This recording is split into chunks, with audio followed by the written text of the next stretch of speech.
Buenos días a todos y bienvenidos a esta segunda sesión de la Universidad de Verano.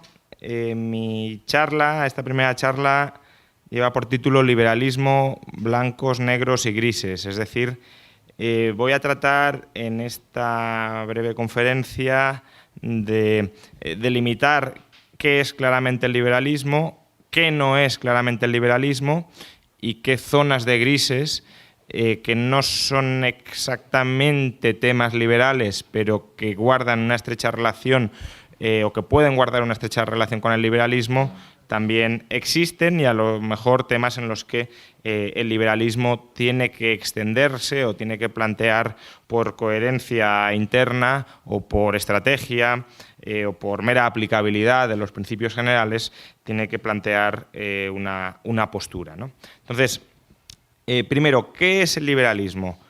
El liberalismo es una filosofía política minimalista, es decir, no pretende pontificar sobre todos los aspectos de la vida de una sociedad, no es una filosofía de la buena vida, no es una filosofía sobre cómo ser feliz, no es una filosofía sobre cómo realizarte o cómo triunfar vitalmente, es una filosofía política minimalista que reflexiona y postula principios o reglas muy generales de justicia, es decir, de los derechos y obligaciones dentro de una comunidad, con el propósito de garantizar o posibilitar la coexistencia pacífica entre los individuos que conforman esa comunidad a la hora de perseguir sus propios fines.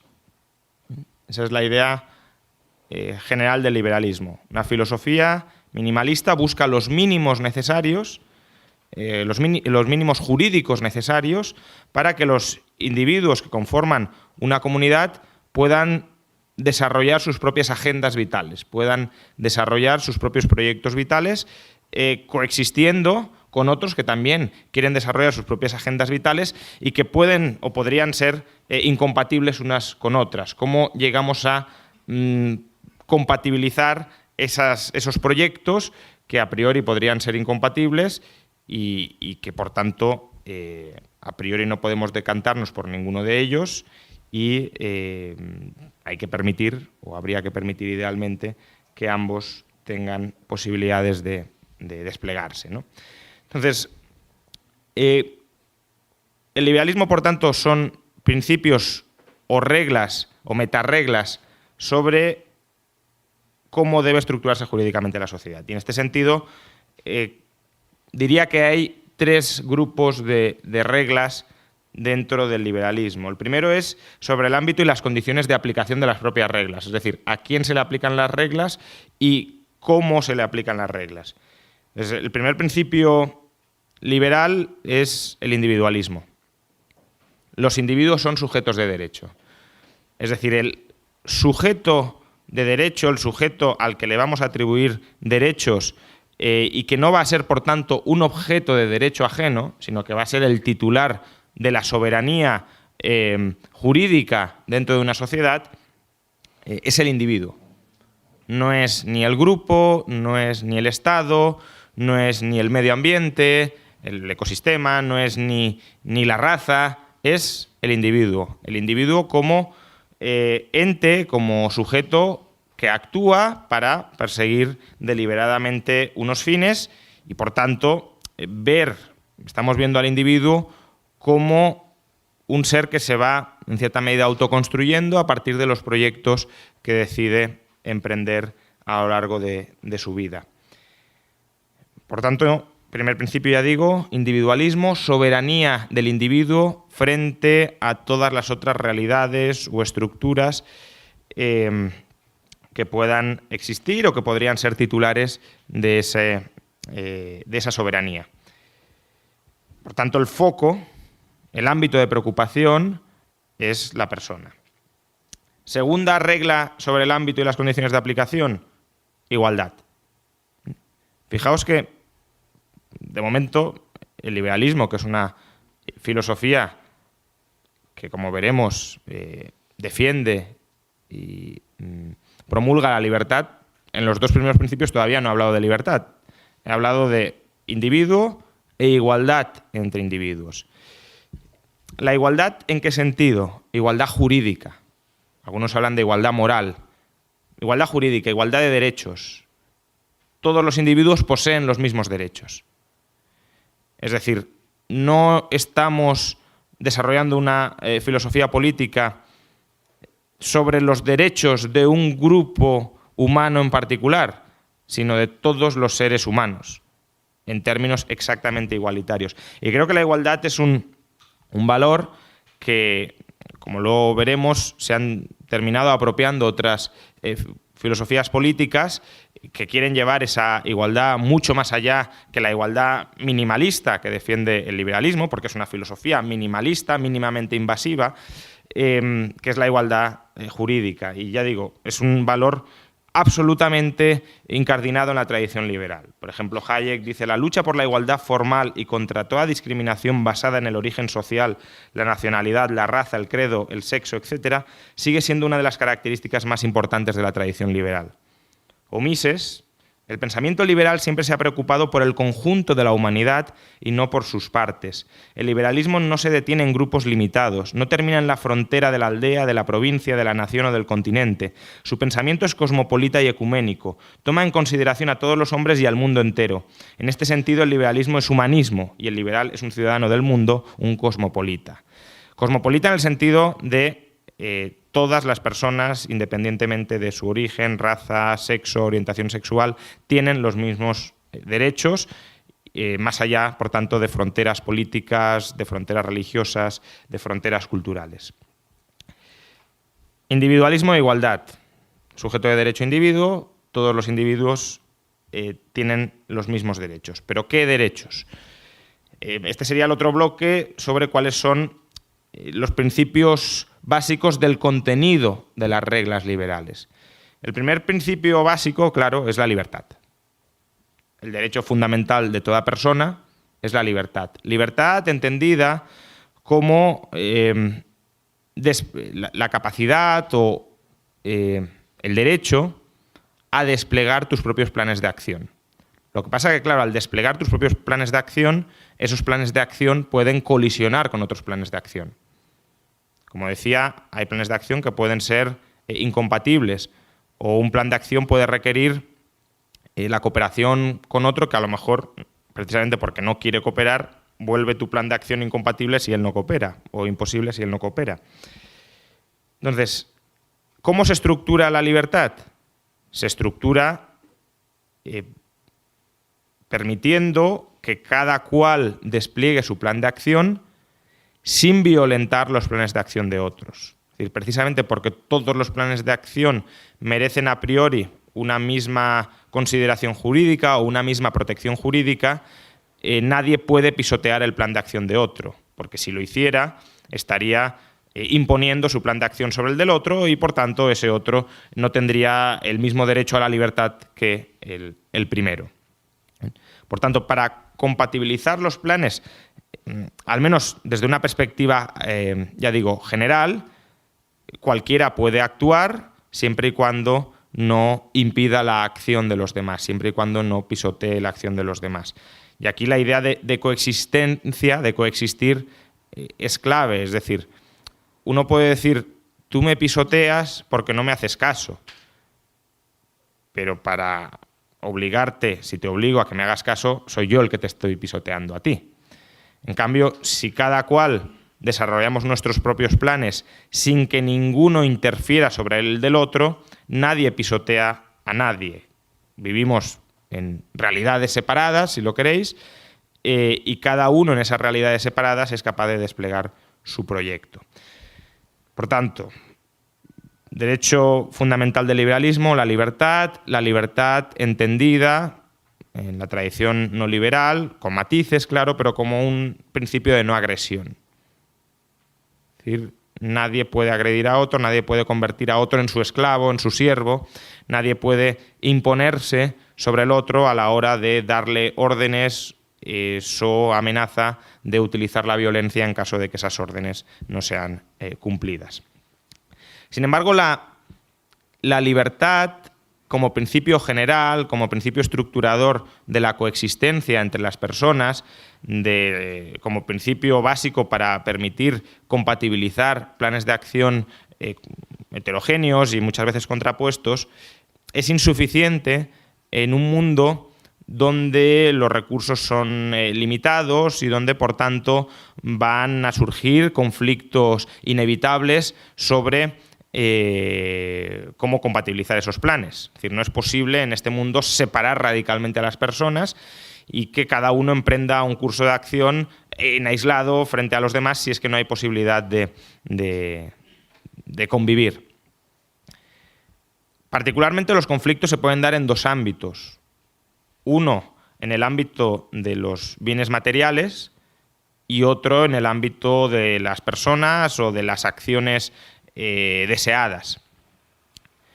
Por tanto, necesitamos otras reglas que de alguna manera desarrollen este principio de libertad, pero aplicado sobre objetos externos en los que pueda haber disputas.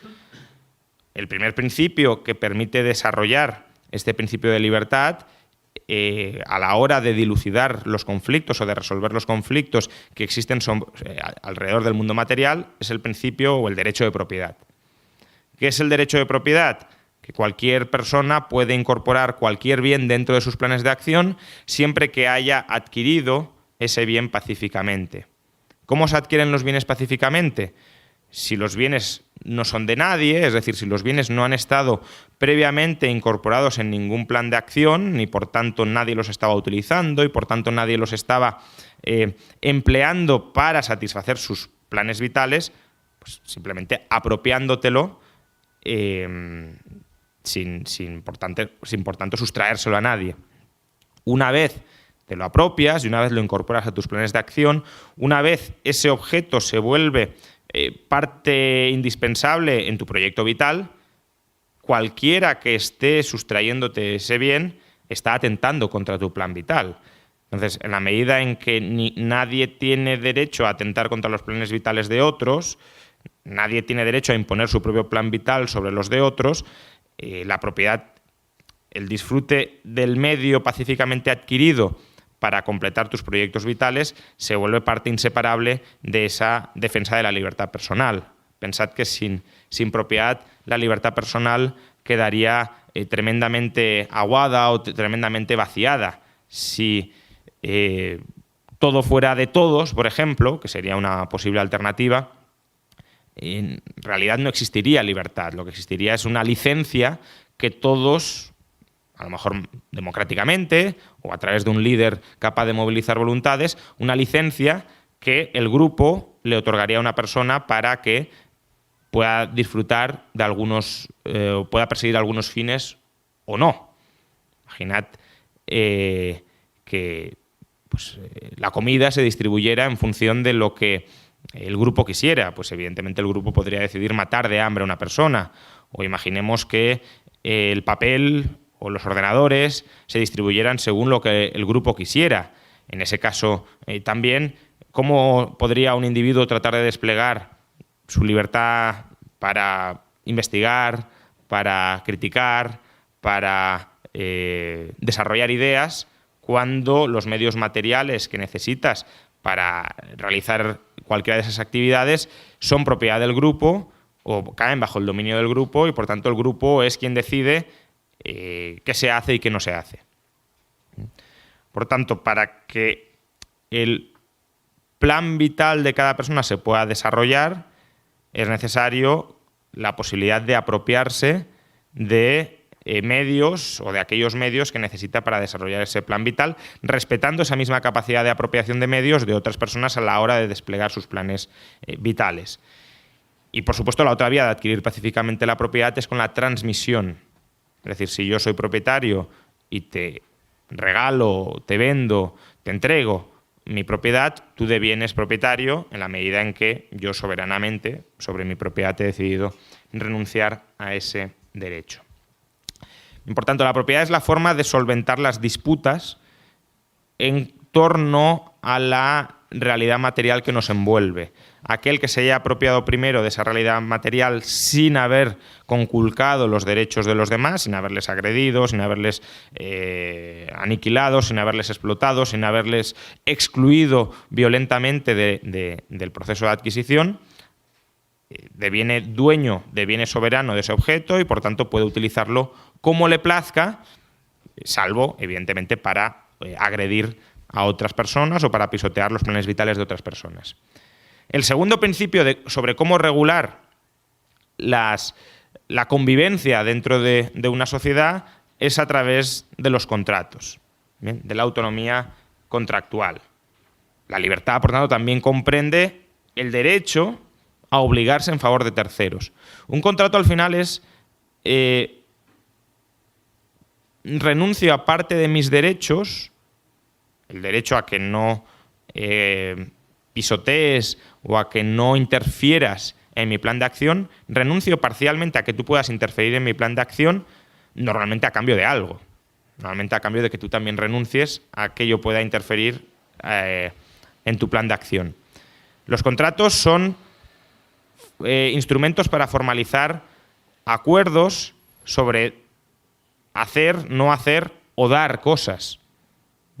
Tú puedes comprometerte a transferir propiedad a través de un contrato, puedes comprometerte a desarrollar una determinada prestación en favor de un tercero en un contrato, o puedes comprometerte a no desarrollar una prestación en perjuicio de un tercero en un contrato. Todo eso se puede formalizar por escrito y puede haber, en ese sentido, un intercambio de derechos y obligaciones. Por tanto, los derechos y obligaciones inherentes a la libertad individual o a la propiedad son modulables, son modificables, son matizables a través de los contratos. ¿Y por qué podemos querer modular, matizar esos derechos? Porque podemos llegar a acuerdos mutuamente beneficiosos. Yo renuncio a mi propiedad sobre este coche a cambio de que tú renuncies a tu propiedad sobre esta motocicleta, intercambiando a través de este instrumento ambos bienes. O yo renuncio a mi propiedad sobre mi coche a cambio de que tú te obligues a no sé, prestarme este servicio a lo largo del próximo año. Con lo cual tú adquieres la obligación de prestar ese servicio y eso significa que tu plan de acción deja de ser enteramente soberano, porque dentro de tu plan de acción ya has de incorporar la carga de tener que realizar una prestación en favor de un tercero. Carga que, sin embargo, has asumido voluntariamente haciendo uso de esa libertad individual también para obligarte. Por tanto, si la propiedad permite regular los conflictos sobre los bienes materiales, los contratos permiten regular los conflictos sobre las acciones, sobre las interacciones entre las personas.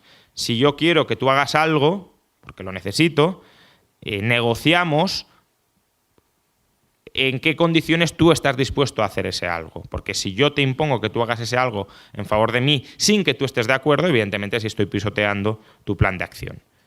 Entonces, en la medida en que las personas sí quieren interactuar, sí quieren cooperar, el instrumento adecuado para dar cierta certidumbre, cierta seguridad, cierta previsibilidad y, por tanto, viabilizar esa cooperación en condiciones de seguridad jurídica es el contrato. El contrato, por cierto, tradicionalmente era considerado lex privata, es decir, ley privada entre las partes. Aquello que dos partes aceptaban se convertía en ley entre ellos. No una ley general y universal, pero sí una ley entre esas dos partes.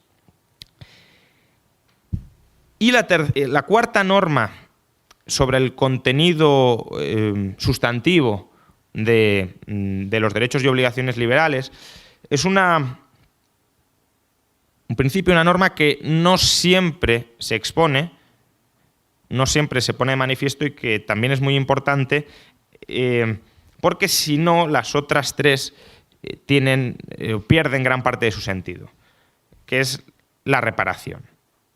Bien. Quien viole los derechos ajenos debe reparar el daño causado a la víctima. Si no hubiese derecho a la reparación, los derechos estarían vaciados de contenido. Si decimos, tú tienes derecho a la libertad, a la propiedad y a los contratos. ¿Y qué pasa si yo me cargo esos derechos? No pasa nada. Pues básicamente es una declaración de intenciones, pero sin ninguna repercusión jurídica. El derecho a la reparación lo que fuerza es que aquel que ve sus derechos limitados o conculcados por un tercero adquiera un derecho contra el conculcador, contra el criminal, en un sentido más amplio. Entonces, la forma más básica de reparación, que sería la ideal, pero que no siempre es posible, es la restitución. Es decir, si tú me has robado un televisor, tengo derecho a que tú me devuelvas ese televisor, o al menos tengo derecho a que tú me devuelvas ese televisor, es decir, a que restituyas la situación previa a la conculcación de los derechos. Como si esa conculcación jamás hubiera sucedido y, por tanto, como si el plan de acción de nadie jamás hubiese visto pisoteado. Sin embargo, como digo, esto no siempre es posible. En esencia, porque además modificar una situación presente, aunque la restituyas en el futuro, nunca es igual a la situación que hubiese existido en caso de que no se hubiese producido esa conculcación. Entonces, la forma complementaria o alternativa de reparar el daño causado es a través de la compensación. Es decir, tratar de buscar un sustituto muy cercano en términos de valor, es decir, en términos de encaje en el plan de la persona, que reemplace aquel perjuicio, aquella conculcación de los derechos que le ha sido generado, de tal manera que esa persona recupere o mejore su situación inicial previa a la conculcación de sus derechos. Como digo, la reparación del daño causado es fundamental para un liberal y además permite analizar muchas de las instituciones que tenemos hoy con una óptica, digámoslo así, crítica. Si partimos de que los derechos que existen hoy son los derechos correctos sin plantearnos cuál ha sido el origen de esos derechos, podemos consolidar injusticias pasadas. Por ejemplo, derechos de propiedad que hayan surgido del expolio de terceros. Claro, el liberalismo defiende el derecho de propiedad, pero no defiende el derecho de propiedad surgido violentamente. Con lo cual, la reparación lo que permite es dar una solución a ese problema. El propietario que no haya adquirido su propiedad pacíficamente, sobre todo, ahí ya podríamos entrar en la prescripción de los delitos, ¿no? Pero sobre todo si esa propiedad ha sido adquirida violentamente de mala fe, porque uno puede adquirir una propiedad robada sin ser consciente de que es robada y, por tanto, esa persona, si durante mucho tiempo disfruta públicamente de esa propiedad sin ser consciente de que es robada, pues existe en derecho la institución de la usucapión, es decir, que deviene propietario de esa propiedad simplemente porque nadie ha cuestionado su dominio durante un periodo prolongado de tiempo y no hubo mala fe en su adquisición original. Otra cosa es que si compró esa propiedad, el dinero que pagó al ladrón, evidentemente ese dinero sí debería ser perseguible precisamente para compensar a la víctima que fue la atracada en esa transferencia de propiedad. Por tanto, libertad, propiedad, autonomía contractual y reparación del daño causado. Ese es el núcleo duro de los derechos sustantivos del liberalismo. Con ese núcleo duro, prácticamente todas las controversias generales, luego cuando se desciende a controversias específicas ya hay que especificar mucho más, pero casi todas las controversias generales pueden ser solventables. Y luego diría que hay 3 reglas más que en realidad son implicaciones institucionales, sociopolítico-económicas del liberalismo que derivan de estos principios, de estas reglas anteriores. La primera implicación sobre la sociedad civil es que el liberalismo se basa en la asociación voluntaria. Es decir, los individuos tienen derechos a asociarse o desasociarse de otras personas. Como hemos visto, la autonomía contractual es el núcleo duro de las reglas liberales.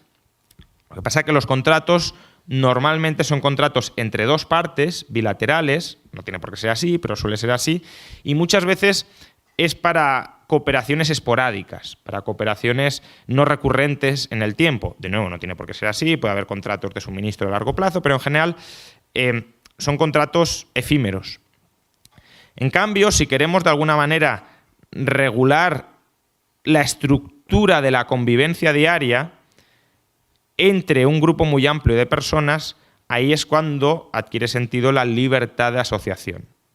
Es decir, yo me asocio contigo, firmamos un contrato multilateral al que llamamos estatutos o constitución, y esos estatutos asociativos son los que resuelven o estructuran cómo se resuelven problemáticas de la interacción diaria pues en zonas que son comunes, en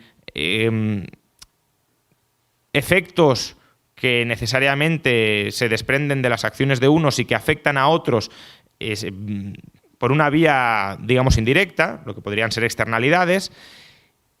Especificamos mucho más cómo se desciende desde esos principios generales del liberalismo a la realidad, como decía, del día a día, y hasta dónde llega la propiedad, cómo se transfiere concretamente la propiedad, cuáles son las características formales que debe tener un contrato para que todos reconozcamos que es un contrato y no un mero desideratum o una mera promesa sin voluntad de obligarse.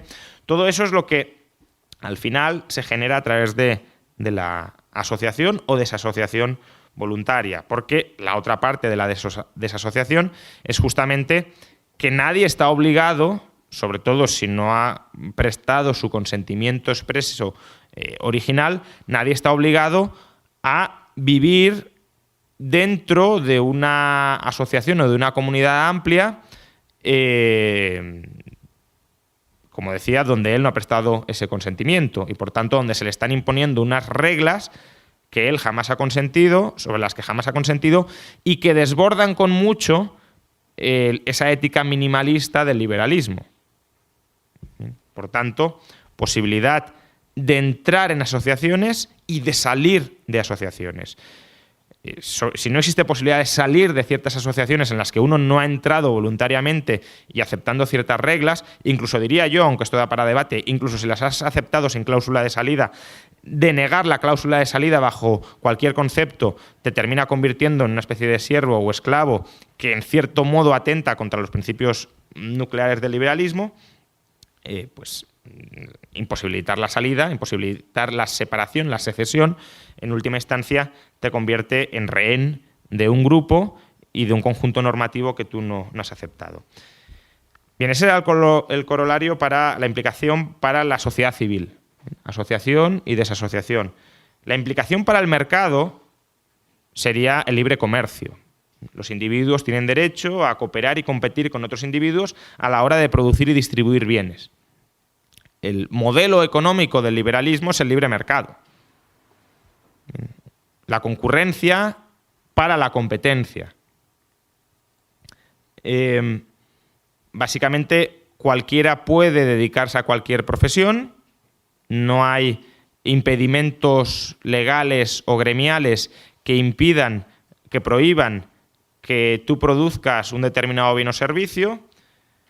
Las condiciones en las que produces esos bienes o servicios están caracterizados por el derecho de autoorganización empresarial, es decir, dentro del proyecto del vehículo que tú generes para producir bienes y servicios, normalmente llamado empresa, tienes la capacidad de asociarte contractualmente con otros y los términos de esa cooperación dentro de la empresa son libérrimamente determinados por esos acuerdos entre las partes y, por tanto, la empresa puede adoptar cualquier forma que sea el resultado del mutuo acuerdo de entre los partícipes. Libertad, por tanto, también de competencia. Si hay libertad de entrada y libertad de autoorganización empresarial, cualquiera puede competir con cualquier otro. Si tu proyecto empresarial creo que no es bueno y que yo lo puedo hacer mejor para terceros, yo tengo el derecho al menos de intentar disputarte tu posición en el mercado, creando otra empresa, otro vehículo empresarial y ofreciendo bienes que considero que son mejores a los tuyos.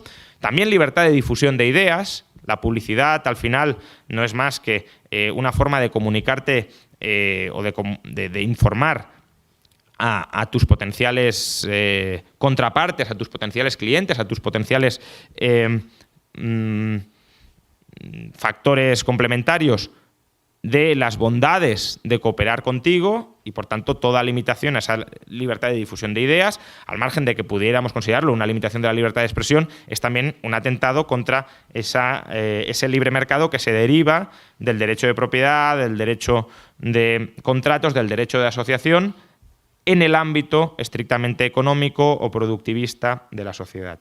Y, por último, el corolario político, la implicación política del liberalismo sería el gobierno limitado. ¿Qué es el gobierno limitado? La idea de que el Estado debe limitarse a respetar los derechos de los individuos. La función del Estado no va más allá que respetar los derechos de los individuos. El Estado no es soberano, no es fuente de derechos, no es fuente, por tanto, del derecho a mandar, a gobernar, a obligar unilateralmente a terceros, sino que es un sujeto de derecho más, sin ningún tipo de privilegio jurídico frente a los demás, pero especializado funcionalmente en hacer respetar esos derechos. Es decir, tiene el cometido especial, quizá monopolísticamente especial, de garantizar o tratar de garantizar que los derechos que conforman el núcleo del liberalismo son respetados dentro de una determinada comunidad. Ese respeto a los derechos del individuo, idealmente, si se pudiera, debería llegar hasta el punto de la libre asociación política con el Estado. Es decir, si un determinado garante de los derechos individuales no es de mi agrado, precisamente por la libertad de asociación que caracteriza a los individuos, debería poder separarse de ese Estado y constituir otro tipo de asociaciones políticas de corte voluntarista que sean las que garanticen esos derechos. No está claro que ese modelo sea socialmente viable, quizá lo sea, no entro a ese debate. Si fuera posible, si fuera viable, si fuera relativamente estable esa posibilidad de desasociarse del Estado y reasociarse con otros estados, lo que podríamos llamar anarcocapitalismo, el liberalismo estaría claramente abocado a ser anarcocapitalista, porque el grado más elevado de respeto a los derechos de las personas, siendo socialmente viable, sería justamente reconocer ese derecho de separación política del Estado. Pero, como digo, no está claro que esto sea viable. Y si no es viable, reivindicar un derecho que lo único que hace es conculcar la infraestructura que permite garantizar esos derechos, al final es hacerte el harakiri desde un punto de vista intelectual, filosófico y político.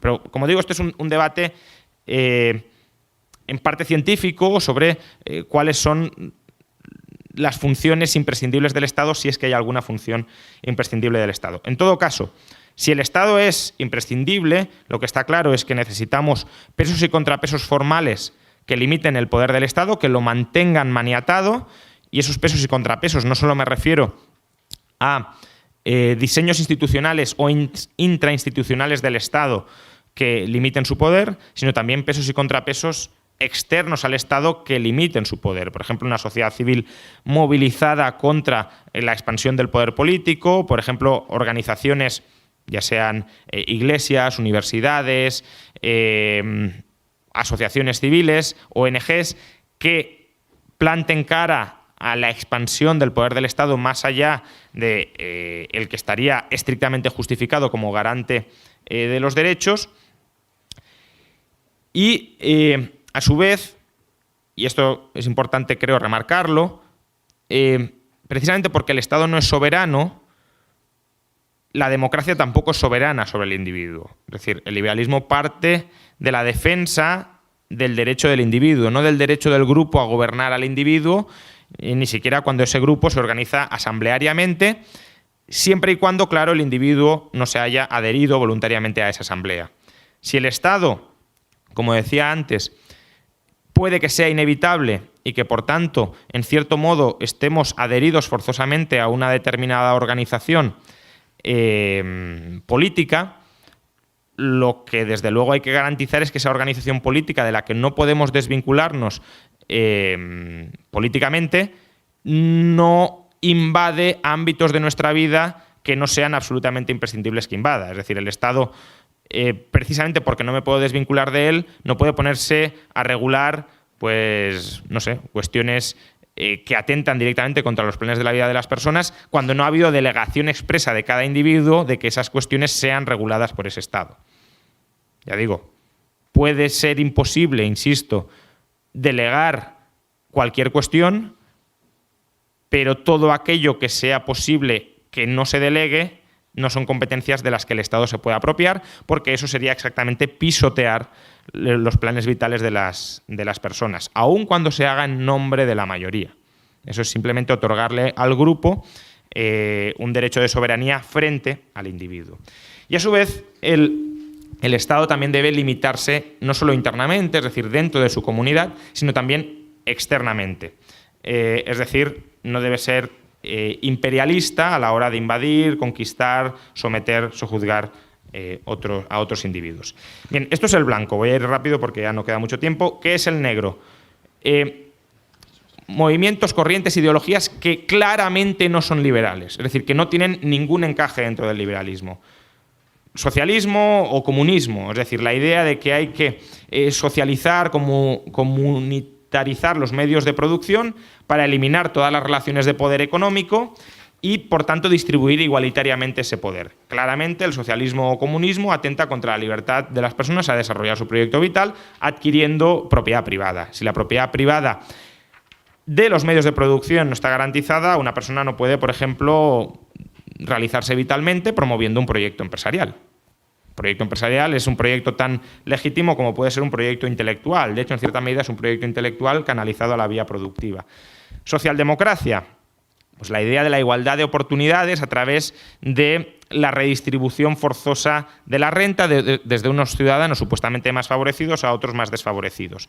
Se trata de una especie de solidaridad forzosa, justificada por la pertenencia a una determinada comunidad, pero en la medida en que la pertenencia a esa comunidad no haya sido voluntariamente decidida, esa redistribución forzosa de la renta claramente atenta contra los proyectos vitales, contra los objetivos vitales de unas personas que no necesariamente tienen por qué querer ser solidarias con otras. Puede ser bueno, positivo, que lo sean, pero recordemos, el liberalismo no es esa filosofía sobre qué constituye una buena persona, sino cómo minimizamos o cómo permitimos compatibilizar los proyectos de vida de las personas sin privilegiar a ningún proyecto de vida en particular.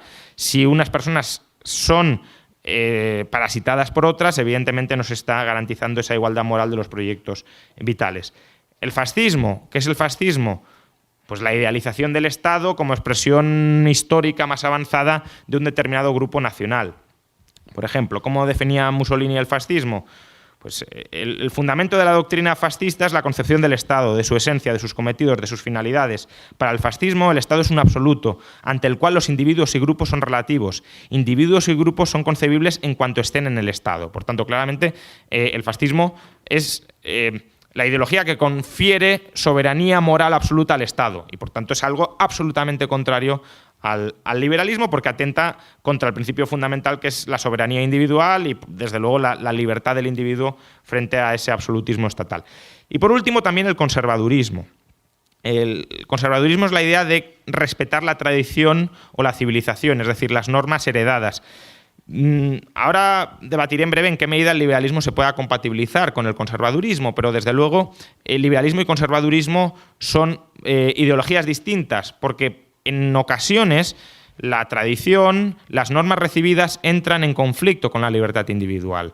Y cuando entran en conflicto, ahí se observa si uno es liberal o uno es conservador. Si cuando una norma recibida atenta contra la libertad individual defendemos que prevalezca la tradición frente a la libertad individual, claramente estamos ante un conservador. Si frente a la tradición se reivindica la libertad individual, estamos ante un liberal. Bien. Ahora, esto es liberalismo, esto no es liberalismo, pero ¿qué puede haber entre medio que no está claro si es liberalismo o si los liberales tienen que implicarse o no? Es decir, los grises. El liberalismo, como podéis ver, no contiene un proyecto específico de sociedad. Es decir, cualquier proyecto individual o socialmente emergente que surja dentro del marco institucional jurídico que previamente he perfilado es a priori compatible con el liberalismo. Ahora bien, ¿puede el liberalismo desligarse totalmente de ciertas realidades sociales o culturales que inevitablemente matizan, cualifican o modifican o especifican sus posicionamientos en un contexto determinado? Hay un debate en el liberalismo estadounidense que es entre el liberalismo robusto y el liberalismo enclenque. El liberalismo robusto es aquel que no solo se queda o no solo se conforma con esta filosofía política minimalista, sino que trata de ver cuáles son sus implicaciones en otros ámbitos donde aparentemente no debería tenerlas. El liberalismo enclenque, en cambio, es aquel que dice no, yo me quedo únicamente con ese marco minimalista y cualquier cosa es compatible con ello. Aquí es donde entra, por ejemplo, la idea de un liberalismo de izquierdas o del liberalismo de la alt-right, si es que eso es compatible, que en mi opinión no, pero bueno, o de un liberalismo progresista frente a un liberalismo conservador. Es decir, compatibilizar el liberalismo con otros marcos culturales que en cierta medida informen cómo se desarrollan esos principios. Y en cierto modo yo creo que una visión del liberalismo robusto sí es necesaria y sí es inevitable, al menos en tres ejes. El primero es a la hora de aplicar los principios liberales que he pergeñado previamente. Es decir, necesitamos un marco social o cultural donde especifiquemos esos principios. Por ejemplo, algunas preguntas que no tienen una respuesta inmediata a través de la mera aplicación estricta de los principios anteriores, si no complementamos con otras ideas no esencialmente liberales, pero que necesita el liberalismo para tener un posicionamiento. ¿Cuál es la unidad que constituye al individuo y, por tanto, al sujeto de derecho? ¿Los animales son sujetos de derecho o no son sujetos de derecho? ¿O solo son las personas? Bueno, aquí tenemos que debatir si los animales son sujetos de derecho o son las personas, y si los animales no lo son, habrá que establecer diferencias cualitativas que incluso van más allá de la filosofía política liberal de por qué los animales no y las personas sí. Luego, ¿qué es un ser humano? Durante muchos años se decía que los negros no eran seres humanos. Por tanto, el racismo, como una ideología que, en principio, hay algunos que dicen un liberal puede ser racista. Bueno, claro, un liberal puede ser racista atentando contra la igualdad del ser humano, porque estás descualificando como sujetos de derecho a una parte del género humano y, por tanto, estás renunciando a esa igualdad jurídica. O, por ejemplo, también el feminismo. Si consideramos que las mujeres son menos seres humanos, no tienen alma o son sujetos subordinados al ser humano. Entonces, el liberalismo claramente ha de tener una posición ahí, no puede decir, no, bueno, pues igualdad de los seres humanos, pero ¿qué entendemos por ser humano? ¿Están las mujeres incluidas o no? Claramente, en mi opinión, sí, pero podría haber gente que dijera no, y si es que no, ¿qué tienen que decir los liberales al respecto? ¿Se tienen que quedar callados o tienen que refutar esos planteamientos machistas o racistas? Claramente creo que sí. ¿Cuándo un ser humano deviene sujeto pleno de derecho? Porque los derechos pueden existir, pero pueden estar graduados. ¿El nasciturus es sujeto de derecho o no? Es decir, ¿el aborto es un asesinato del nasciturus o no lo es? Pues eso depende de qué concepción tengamos, no solo ya de ser humano, sino también de sujeto de derecho, de cuándo empiezan plenamente esos derechos. Luego, ¿cuáles son los límites y las competencias de la patria potestad?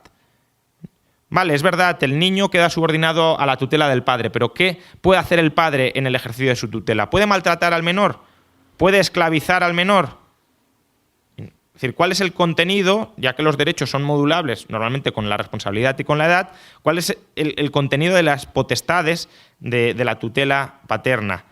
Y luego, ¿qué pasa con la libertad de asociación tácita? Un poco lo que comentaba antes Paco, de que puede haber instituciones como el sistema de castas, donde aparentemente todo el mundo las acepta por defecto, pero realmente ha habido ahí una aceptación, ¿Podemos considerar que las castas son instituciones sociales voluntarias o realmente son fruto de una opresión, de una coacción previa que no estamos detectando y por tanto no hay ahí un verdadero respeto a la libertad individual de cada cual, sino una forma de someter a las personas a través de determinadas estructuras aparentemente de aceptación voluntaria?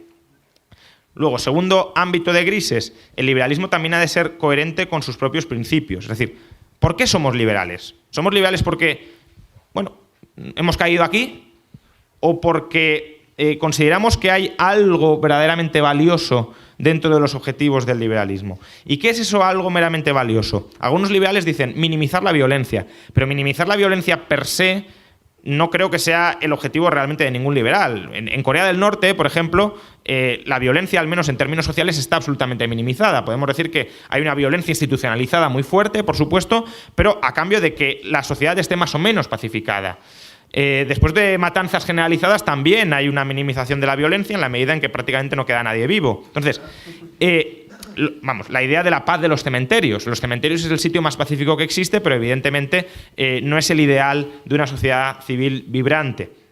Entonces, creo que el objetivo no es solo minimizar la violencia, sino minimizarla en el ejercicio individual de la búsqueda de tus propios proyectos vitales. Es decir, como decía, compatibilizar los proyectos vitales con los proyectos vitales de otros individuos. Ahora bien, ¿cómo esto se compatibiliza con la existencia de estructuras sociales que aun cuando sean fruto de la espontaneidad puedan ser opresivas? Es decir, ya no estoy diciendo incluso que hayan surgido coactivamente y que por tanto sean estructuras opresivas en origen, sino aun cuando hayan surgido voluntariamente, ¿hasta qué punto se puede defender su persistencia cuando atentan contra esa autonomía individual para buscar tus propios proyectos? Por ejemplo, la idea del patriarcado, es decir, la opresión cultural de la mujer y su reclusión doméstica, la liberación sexual, es decir, la opresión de otras formas de liberación sexual o de expresión de preferencias sexuales que puedan ser socialmente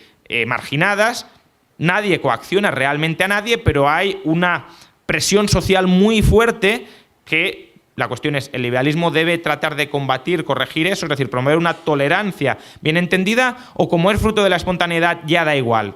Si nos preocupan tanto la, digamos, autodeterminación individual, ¿en qué sentido podemos despreocuparnos de estructuras que machacan esa autodeterminación individual, aunque sea de manera no violenta? La marginación étnica, las sectas, que también pueden ser de inclusión individual, pero evidentemente destrozan la posibilidad de perseguir tus propios proyectos vitales, o las castas. Y por último, ya termino, también este debate es importante desde lo estratégico.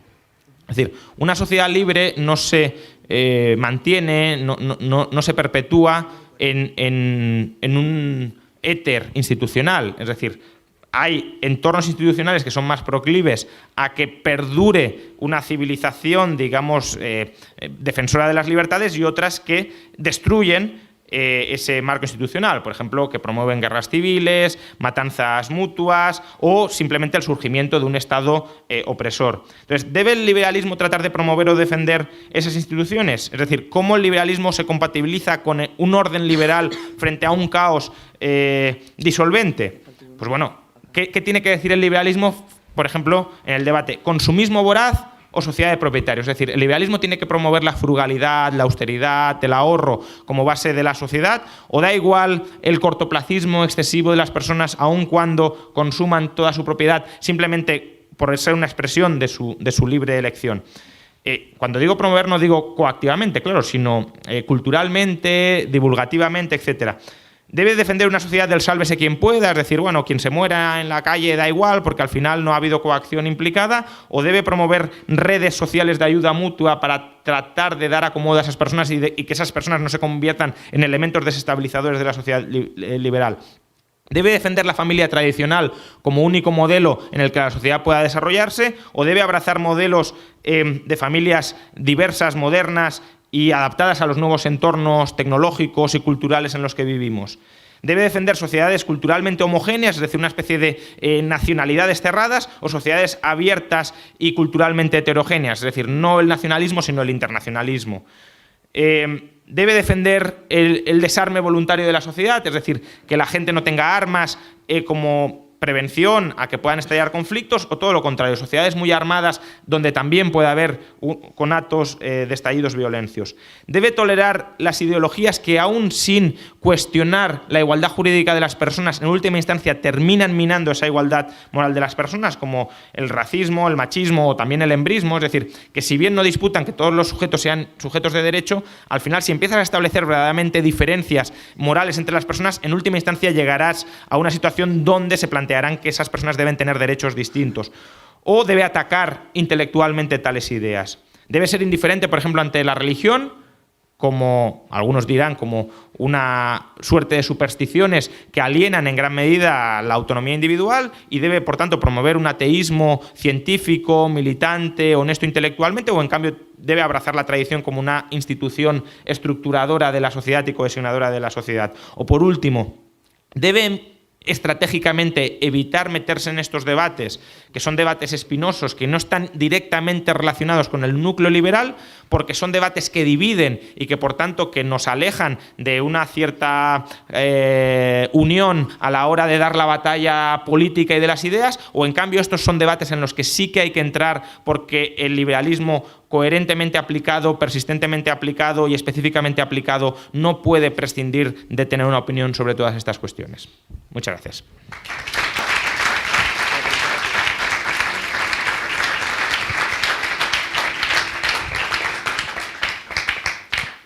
Antes de daros la palabra, yo tenía una pregunta, y es...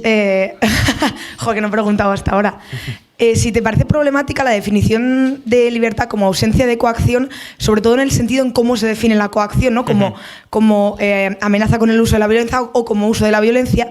Y concretamente te quería poner un caso, y es: si yo te niego el acceso a una información que es ya no tremendamente importante, sino fundamental para que tú tomes una decisión, ya no coactivamente, sino simplemente... O sea, intencionadamente yo te niego ese acceso a esa información, y tú no sabes que tienes derecho a ser libre, o que tienes derecho a decidir si te quieres casar o no, o que tienes derecho a millones de cosas. Eso tiene que entrar en una definición de coacción. ¿Tenemos que luchar contra ese tipo de coacción o no? Yo, por lo que decía, en la medida en que el liberalismo sea una ética o una filosofía política minimalista, también las definiciones de coacción deberían estar lo más acotadas posibles. Quiero decir, uno podría decir: si yo sé que mi casa se va a si yo sé que tu casa se va a revalorizar y no te lo digo, y te la compro, te estoy coaccionando porque eso es una información vital para que tú tomes una decisión. Pero evidentemente hacer pública esa información que me he trabajado yo, que es privativa mía, pues sería una coacción del proyecto que yo intento hacer con tu vivienda, pactando pacíficamente comprarla. Yo creo que ese es justamente el tipo de grises en los que caería una especie de activismo social liberal de si realmente nos preocupa la libertad individual, ¿cómo podemos quedarnos diciendo en general que los hombres son libres y luego no informar, por ejemplo, de que los hombres son libres, o de cómo pueden proteger, preservar su libertad para, haciendo uso de la libertad, vivir una vida mejor, ¿no? Sobre todo en determinados contextos sociales o culturales donde esa libertad puede ser formalmente respetada, pero en la práctica conculcada. Con lo cual, en la escala de grises, como decía, creo que es donde cabe el asociacionismo civil para transmitir ideas que, si bien no afectan al núcleo estructural de las leyes o de las normas de una comunidad política, sí es muy positivo, tanto a la hora de perfilar la aplicación de esos principios, a la hora de ser coherente con los objetivos últimos de los liberales, que es, si lo queréis, la libertad individual o la liberación de cada persona a la hora de perseguir sus proyectos vitales, y de tratar de preservar el orden social liberal, donde sí es importante, ya digo, sin instrumentar la coacción, sin incluso modificar los términos en los que entendemos la coacción, tratar de influir en esas cuestiones, porque, ya digo, son esenciales para la coherencia de todo el proyecto. ¿Te parece que los liberales tienen que actuar siempre de forma ortodoxa con respecto a la no regulación de los mercados, o hay momentos en los que sí? Digo en particular una charla que tuvo Elon Musk con Joe Rogan hace unas semanas, el cual él hablaba de forma alarmista respecto a la inteligencia artificial, y que en algún momento iba a llegar a ser incontrolable por el ser humano y que por lo tanto habría que regularla para proteger al ser humano en general. Sí, bueno, a ver, hay situaciones que podríamos llamar situaciones catastróficas donde quizá los principios de filosofía política concebidos para minimizar la violencia en un orden medianamente estable, pues quizá no aplican. Ahí claramente lo que se reivindica es el famoso principio de precaución, es decir, si yo creo que algo puede generar un daño muy grande, voy a tratar de evitarlo. Pasa que, claro, el principio de precaución aplicado de manera ilimitada es un principio de paralización absoluta de las acciones de otros, incluso podría ser un principio de censura absoluta, ¿no? Es decir, como se pueden llegar a extender las ideas comunistas, voy a impedir que exista un tal señor Carlos Marx, por ejemplo, que a lo mejor... a lo mejor no, ha causado mucho más daño del que probablemente va a causar la inteligencia artificial. Entonces, tenemos que, por principio de precaución, prohibir eso. Pues hombre, cuando tú te sientes fuertemente amenazado por algo, hay una amenaza potencial de coacción muy fuerte, ahí en la definición de coacción sí que entra la amenaza de coacción y por tanto la legítima defensa, ¿no? Imagínate un señor que sepas que está medianamente desequilibrado y que va con pistolas por la calle. Pues ahí sí que no hace falta que ese señor se ponga a disparar y matar gente para tratar de detenerlo y de impedirle que cometa tales ataques. Entonces, si hay una amenaza de coacción muy evidente y muy directa, sí entra en la legítima defensa, o creo que entra en la legítima defensa, es lo que podríamos discutir en el gris y en la aplicabilidad del principio de libertad, si entra a detenerle. Pero claro, si eso lo extendemos muy laxamente, pues al final te cargas la libertad. Aquí. Mi pregunta es, ¿cómo un liberal puede ayudar a resolver externalidades negativas? Por ejemplo, un caso concreto en Guatemala, que es de donde yo vengo, donde hay serios problemas entre comunidades indígenas y empresas mineras, ya que el gran problema, bueno, básicamente podrían ser dos. Uno es que la población indígena dice que ese es su territorio por cuestiones históricas. Y segundo, porque debido a la estructura productiva, supongo, la operación de las mineras provoca temblores y pues daños ambientales e incluso a la salud de las personas. Y este es un problema en Guatemala que lleva años y parece que no va a llegar no tiene una solución en el corto plazo. Entonces, ¿cómo uno puede entrar a mediar en ese tipo de O sea, bueno, yo no veo un conflicto tan difícil. Ahí hay, por un lado, un conflicto de intereses económicos de las empresas mineras. La cuestión es esos intereses económicos, ¿qué origen legítimo tienen? Es verdad que los poblados indígenas pues probablemente hayan ocupado esos territorios, quizás no los han ocupado plenamente, ¿no? Porque también la propiedad es relativamente divisible. Si tú a lo mejor necesitas un territorio para adorar a tus dioses, por ejemplo, pero no te preocupa el subsuelo, ¿en qué sentido te has apropiado del subsuelo cuando no lo has incorporado realmente a tus planes de acción? Pero si ya no es solo que se apropien del subsuelo, sino que además generan externalidades visibles sobre aquellas partes del territorio de las que ciertamente se han ocupado, ahí hay una agresión clara de esos intereses económicos de las compañías mineras sobre los poblados indígenas. ¿Soluciones?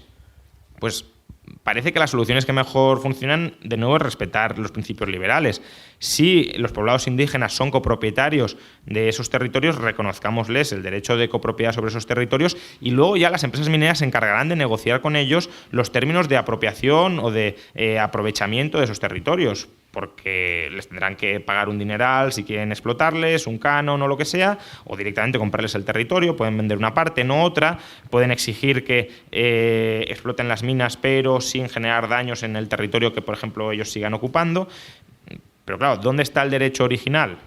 Pues parece que en los poblados indígenas, no en las compañías mineras que han llegado donde antes ya había alguien que estaba utilizando unos determinados territorios. Y eso normalmente además se hace con la connivencia del Estado para conculcar los derechos de propiedad preexistentes. Y el Estado ahí, en todo caso, insisto, lo que debería hacer es reconocer, quizá registralmente, esos derechos de propiedad o de copropiedad, pero nada más.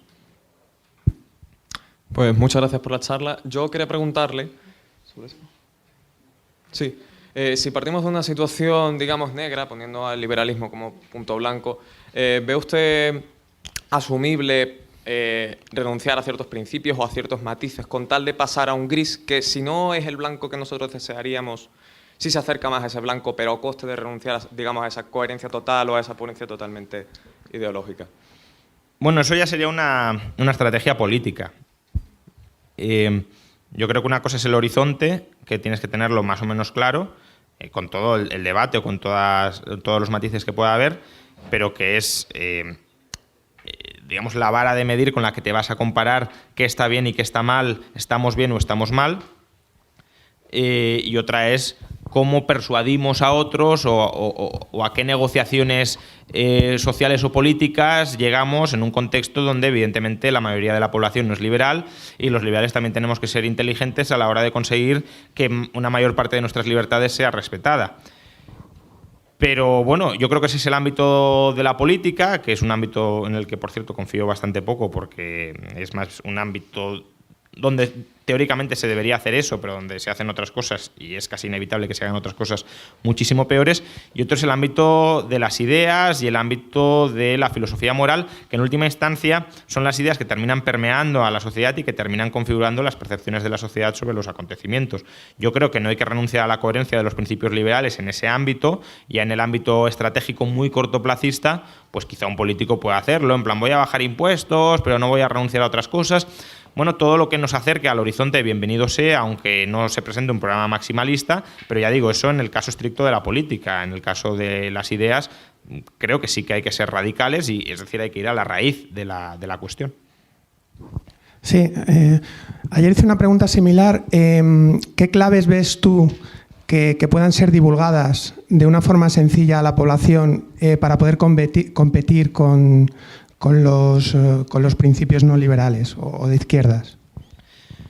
A ver, es complicado porque, claro, tenemos un paradigma dominante y no somos precisamente mayoritarios, y por tanto atacar el paradigma dominante que se refuerza a sí mismo creo que es complicado, pero yo trataría de ilustrar continuamente cómo el liberalismo ofrece una no perfecta, pero sí una mejor respuesta a muchas de las problemáticas sociales que existen, y cómo las soluciones no liberales que se intentan plantear a esos problemas en realidad son soluciones donde no se respetan los derechos de las personas, los derechos individuales de cada persona, y donde además hay por debajo normalmente intereses parasitarios, quizá no conscientes, pero sí inconscientes. Y por tanto ilustrar cómo al final el hecho político no liberal es una guerra civil encubierta dentro de la sociedad. Y por tanto, si uno de verdad cree en la igualdad entre las personas, cómo eso es incompatible. O dicho de otra manera, intentaría contrastar la utopía liberal correctamente entendida, es decir, como ese marco de disputa no óptimo, pero sí el mejor que conocemos de la mayoría de conflictos existentes, frente a la distopía que constituyen otros modelos de filosofía política, donde claramente no se respeta ni la libertad ni la igualdad entre las personas. No es que sea una estrategia que vaya a dar sus frutos inmediatamente, porque no es así, pero sí creo que es una forma de ir minando las bases de ese consenso no liberal que existe hoy y que, como digo, son bases sobre las que no se suele reflexionar, y que una vez reflexionas de manera más o menos honesta, pues se te puede caer todo el resto del tenderete. Bueno, muchas gracias, Juan Ramón. Ahora tenemos 20 minutos de descanso y luego continuamos.